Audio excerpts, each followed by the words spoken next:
This video will run through how to score your Countryside Stewardship Higher Tier Woodland application. All the information given in this video and links to the systems used can be found in the How to Complete the Higher Tier Application Form guidance, which your application pack will direct you to. So Countryside Stewardship is a competitive scheme, and so proposals need to be scored to determine which applications will ultimately receive support. So you must complete a self-score for your proposals. Your proposals must achieve a minimum threshold score of 1,100 to be eligible. So if you don't reach this score, you won't be able to proceed and should not submit your application. So tab 2F of Annex 2, which you will receive with your application pack, is where you put in your score, which you can see on screen now. Here you will see the 4 Countryside Stewardship objectives, which are priority habitat, priority species, PAWS restoration, and water. So any area that you score must fit into one of these 4 objectives. So you insert the area of WD2 you're applying for against the objective, or for capital items, the area to be scored is the area that will benefit from the item, which is known as the area of influence. So for example, for a deer fence, the area of influence would be the area inside of the fence. Now any area can only be scored once, so you can't score an area under WD2 and the same area under capital items area of influence. And similarly, if multiple capital items areas of influence overlap, you can only score the area once. So the area you insert under WD2 or capital will be automatically calculated against a base score, which is pre-populated in the annex and can't be changed. This calculation will give you your self-score, which will show in column F. Now you can only score your application under one objective, and you can choose which objective you score under. So even if your application contains more than one separate block of woodland, or where more than one objective could apply, you can only score your application under one of the 4 objectives. However, supplementary scores can be added where more than one objective applies, which I'll demonstrate later. So the 4 objectives correspond to layers on the Forestry Commission's online map browser, which you will use to calculate the area of woodland under the chosen objective to input into Annex 2F. It's worth noting that not all data layers that are relevant to priority species and woodland bird assemblages are available on the map browser, so you should also check Magic Map as part of any map searches that you're doing. So if we look at scoring under priority habitat, now you need to score your woodland blocks individually. So where you're scoring against biodiversity, you need to determine whether each woodland block has a high or low score. And to do that, you need to work out whether or not 50% or more of that block is in the high or the low priority area. So if we look at the examples on screen, if the whole woodland block is high priority, then obviously that whole block would get the high score. If the block covers high and low priority areas, you need to work out whether it's more than 50% high or more than 50% low. So for example, if your woodland block has 8 hectares in the high priority and 2 hectares in the low, this is obviously more than 50% high, and so the full 10 hectares would receive the high priority score.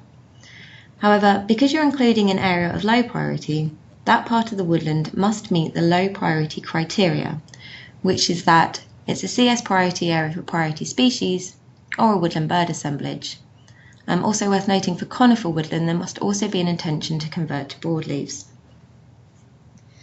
So if you had a block of woodland with 8 hectares in the high, 2 hectares in the low, and the low priority criteria was met, then the full 10 hectares of that woodland block would receive the high score.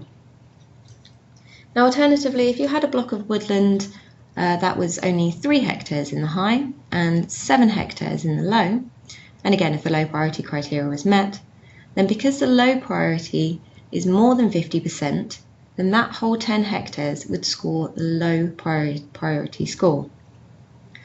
Now what you can do in that situation, if you wanted to, would be to include less of the low priority woodland in your application. So you could include the 3 hectares of the high priority and say for example just 2 hectares of the low priority woodland. Then this would mean that it is now more than 50% high, and so the 5 hectares would receive the high score, again making sure the criteria for the low priority area is met. So if we navigate to the Forestry Commission map browser, the link for which can be found in the guidance, we can look at how you would calculate the high and low priority habitat areas of woodland. So on the left-hand side of the screen, you can navigate to your woodland using the search bar, for example, by popping in a grid of reference and hitting the magnifying glass.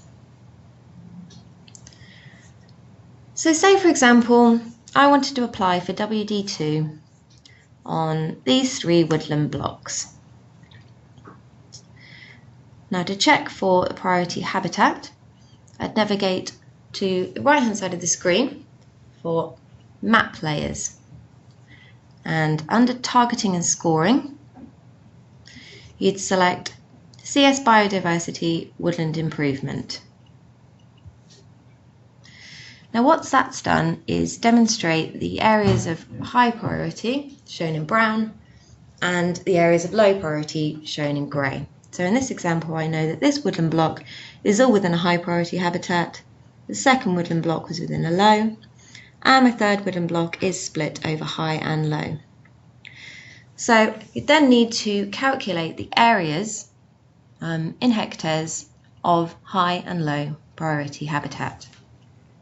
And to do this, on the right hand side, you'd select the Draw Shapes icon, and then you'd want to select to draw a polygon. Now if we scroll down to Show Area Measurement and turn that on, and in the drop down list next to Unit, select Hectares, as this is the unit that Annex 2F will be looking for. And then what I can do is simply click around the boundary of the woodland and it'll start drawing a polygon which will calculate the area in hectares. So first of all, I'm looking at my first woodland block, which is all within the high priority layer. Drawing around and double clicking to finish. I know that that first woodland block is 7 hectares. So if I quickly do the same on the second smaller woodland block within the low priority layer, shown in grey, quickly clicking around the outside, double clicking to finish, I know that that woodland block is 2 hectares.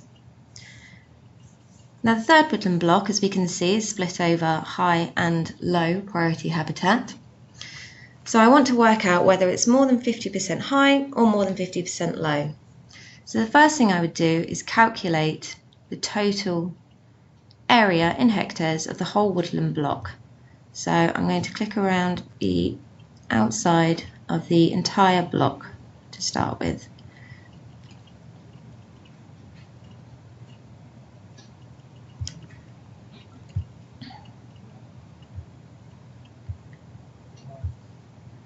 And again, double clicking to finish.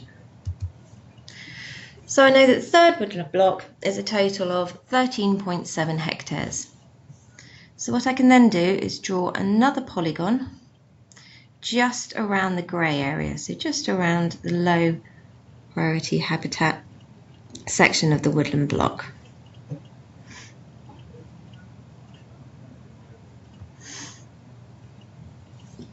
And this will tell me that the low priority area is just 3.2 hectares. So I know that 3.2 hectares is less than 50% of the full 13.7 hectares. And so therefore, because it's the low priority area is less than 50%, that full 13.7 hectares could score against the high priority score. Now, as we've included an area of low priority, we need to check whether the low priority criteria is met. So as we know, to meet the low priority criteria, the woodland must be a CS area for priority species or a woodland bird assemblage. So to check for woodland bird assemblage, you'd need to use Magic Map. Now, just like we did on the Forestry Commission online map browser, you can navigate to the woodland, for example, by searching for the grid reference, which will take you to the woodland. So here we go, we can see the block of woodland here.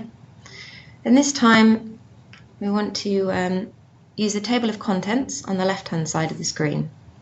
If we expand CS targeting and scoring layers, expand biodiversity, scroll down and expand species, and here you will find the woodland bird assemblage layer.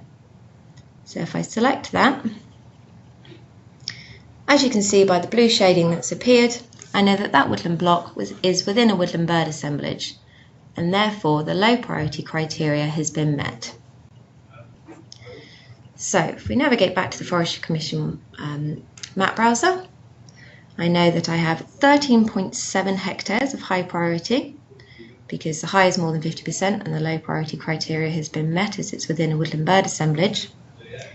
So if I add the 13.7 hectares of high priority woodland here to my 7 hectares of high priority woodland in this block here, I know that I have 20.7 hectares under the high priority layer.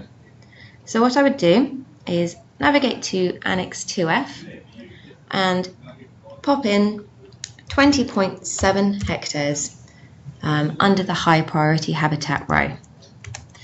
And as you can see, this is automatically calculated a self-score of 3070. Now, as well as this, I also have the smaller block of woodland that was just within the low priority habitat layer, which was 2 hectares. So I can also pop in 2 hectares of low priority habitat. And as you can see, that's added an extra 120 points to my self-score. So in this example, under priority habitat, my self-score for those 3 woodland blocks would be 3,190. So to check for a priority species, you can refer to the specific Countryside Stewardship Statement of Priorities, which you can see the page on screen now. So you'd select the relevant area where your woodland is, and then find the relevant Countryside Stewardship Statement of Priorities. And you can see the document here. So you'd use this to identify the list of priority species potentially within or which will benefit from your woodlands management. So once you've identified the priority species, you can then refer to Operations Note 49, where you will find an Excel workbook which details the species, WD2 prescriptions, and any capital items that will benefit from the species.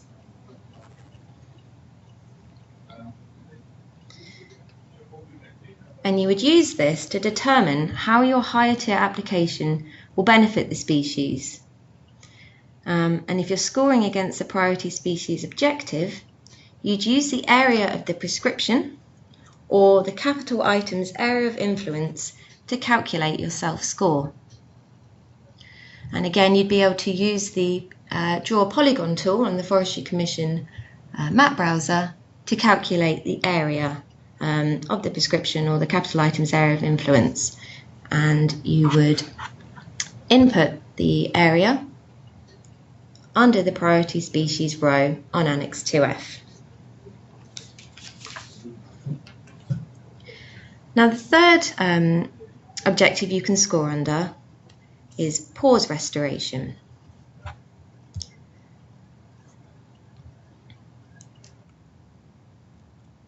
And you can use the Forestry Commission map browser for this.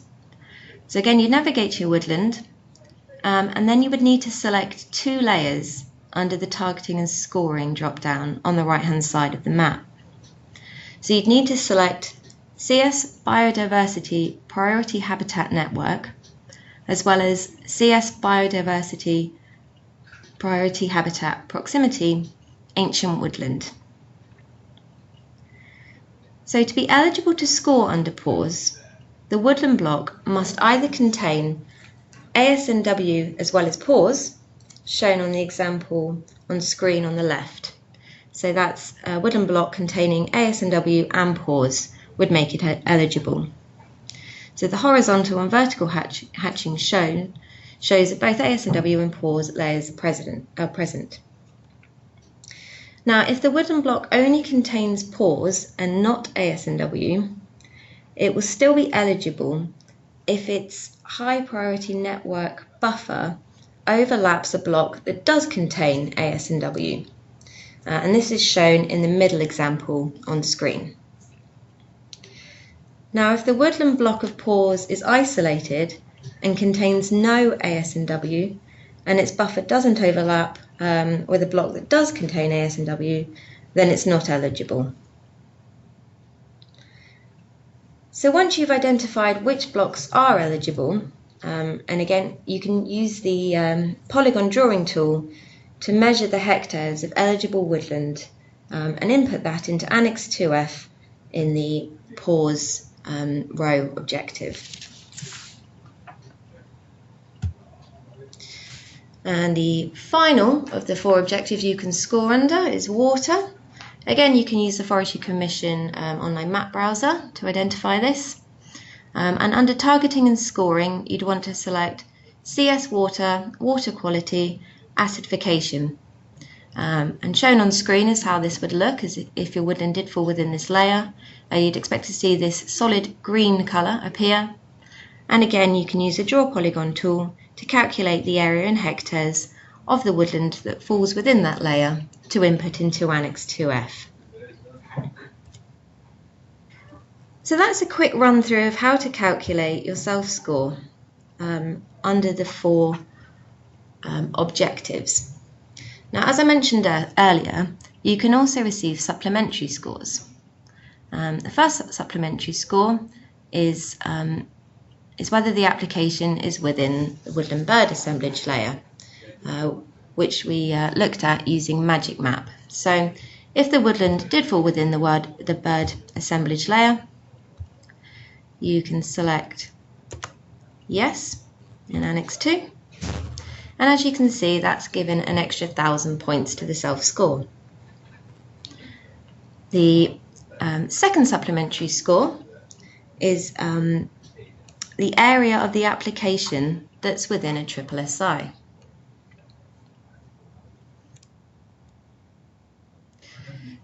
So you'd use the Forestry Commission online map browser to calculate this.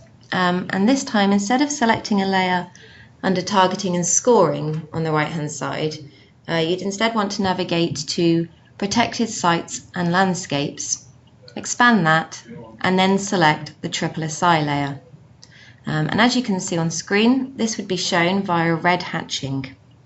So what you'd then do is calculate the area of woodland that falls within this SSSI layer. So say, for example, I had 10 hectares of the woodland that fell within a SSSI. I'd pop in 10 on here, and as you can see, that's added an extra 141 points to my self-score. And the final supplementary score is whether all or part of the application falls within 2 or more of the priority objectives. So for example, when you were looking at the 4 priority objectives, if you'd identified that the woodland was in a priority habitat and also eligible for PAWS restoration, so if it's more than one of the objectives, you can select yes, and again, it's added an extra 1,000 points to your self-score. So that's a run through of how to calculate your self-score. So once you've calculated that, you'd submit it with your application, and the Forestry Commission will look at the value of all initial applications and set a threshold score based on available budget.